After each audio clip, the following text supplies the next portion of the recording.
Hello, friends. Welcome to another special episode from Weekend Investing. These are weekly episodes where we try to do some data analytics and bring out insights from the kind of data that we have or on market behavior, investor behavior, and try to see if we can improve our investing qualities as we go forward.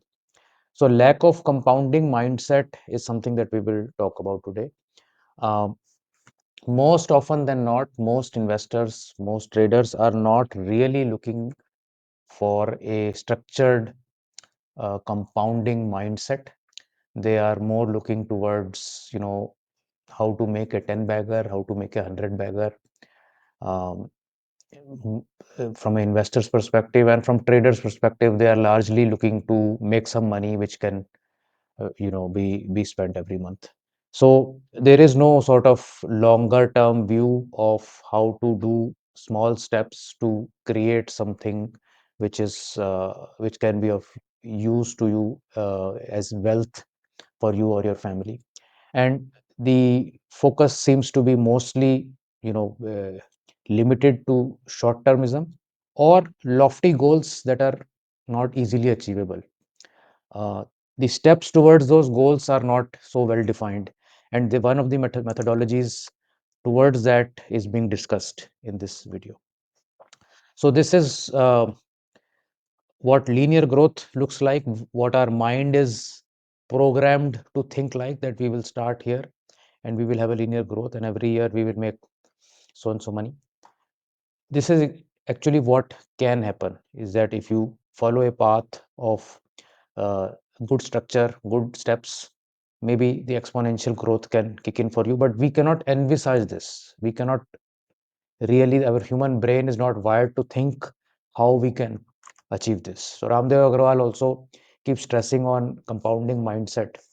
And he gave a nice perspective on this aspect in the recent interview that he had.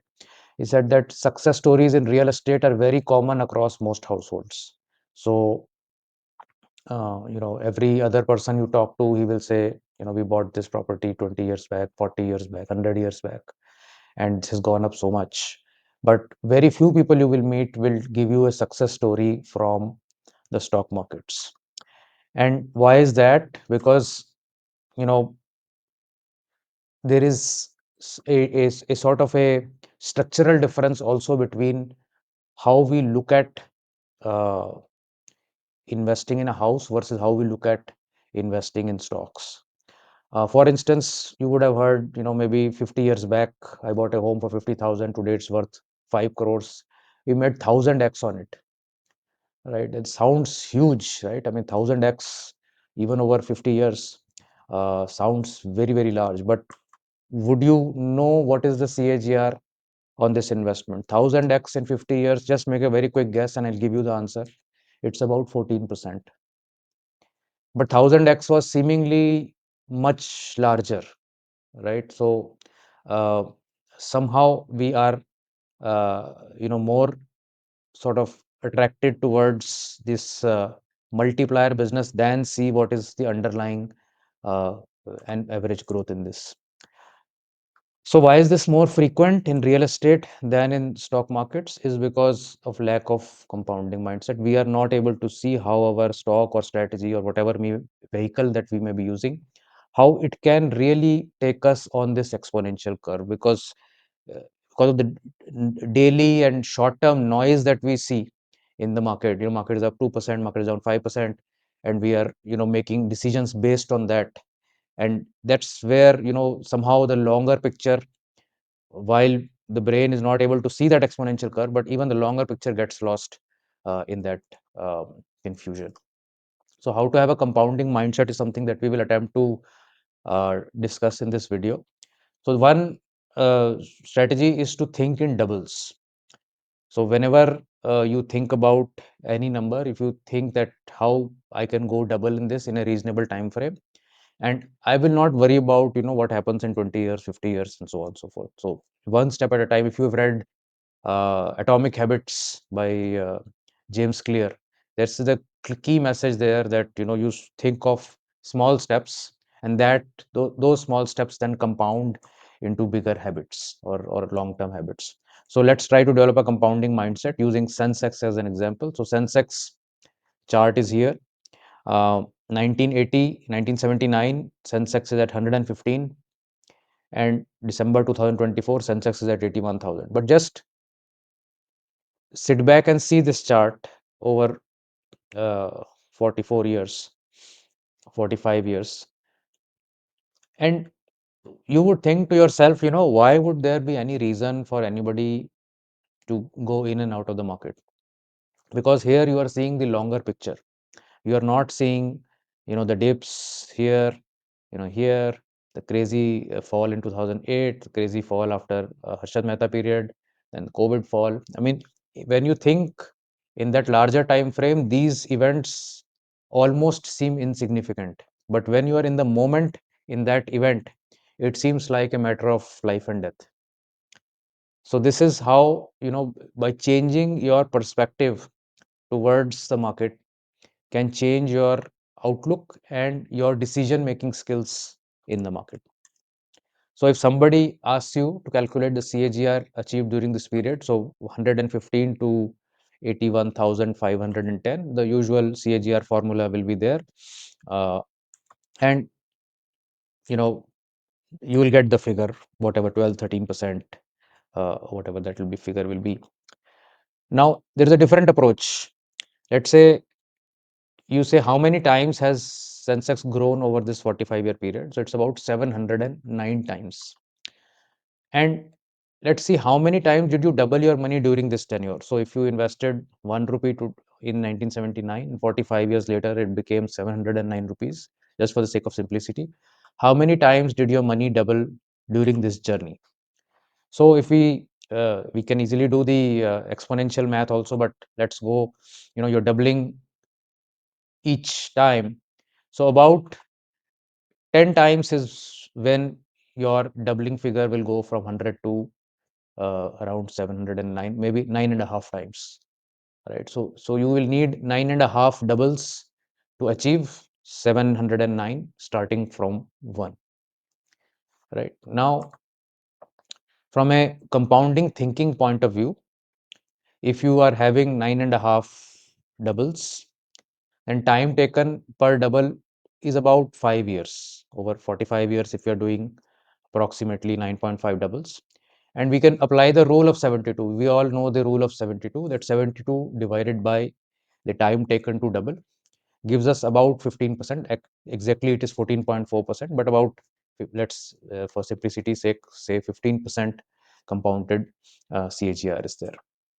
So to turn 1 rupee into 709, your investment didn't go, in one leap from one to the other, but it doubled 9.5 times, and it is compounding over time. So there is no sudden explosive growth that, my stock is going 5x, 10x, so on and so forth, but it is reasonable gradual growth. Every 4.5 years, your money is on average doing a doubling on that.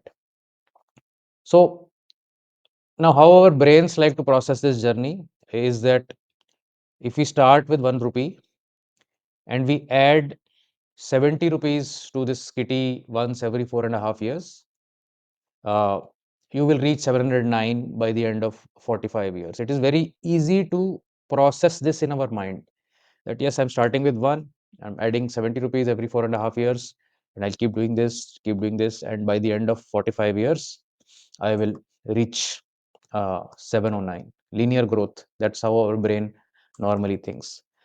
And that's the sort of the curve that you will see, just going linearly like this. Very nice. You're adding sips, whatever is that amount, just keep adding those sips and, you will reach there. Whereas when you go through the exponential growth curve, it looks like this. You're going from 1 to 2 to 4 to 8 to 16, and then the exponential uh, kicks in at a later stage. And the last few stages of the curve are very, very steep. Just like any other um, curve that you see in terms of accelerating, in terms of, let's say, a stock that is really doing well, it will go gradually, and then, it'll go exponential as it explodes up. The same thing happens with our portfolios if we continue to compound in that direction. So if we start with 1 rupee and double every 4.5 rupees, 4.5 years, we reach 709 by end of 45. But this is something that, you know, it's not exciting enough. So if I were to tell you that, you'll start from here and 15 years later you'll be at 8, I mean, who is going to get excited about that, right? So this is a an issue with our, processes that run in our brain. But we have to learn from what we already know. We know that if we follow a certain path, we are going to achieve that compounding. So uh, instead of uh, you know thinking linearly like this, if you think exponentially and not worry about what is going to happen at the later stage, but my strategy, my the actions that I do in the market are aligned towards achieving certain growth every 4.5 years, and that by itself will lead me to that exponential trajectory later on. So the linear thinking versus exponential thinking is something that you need your mind to shift from.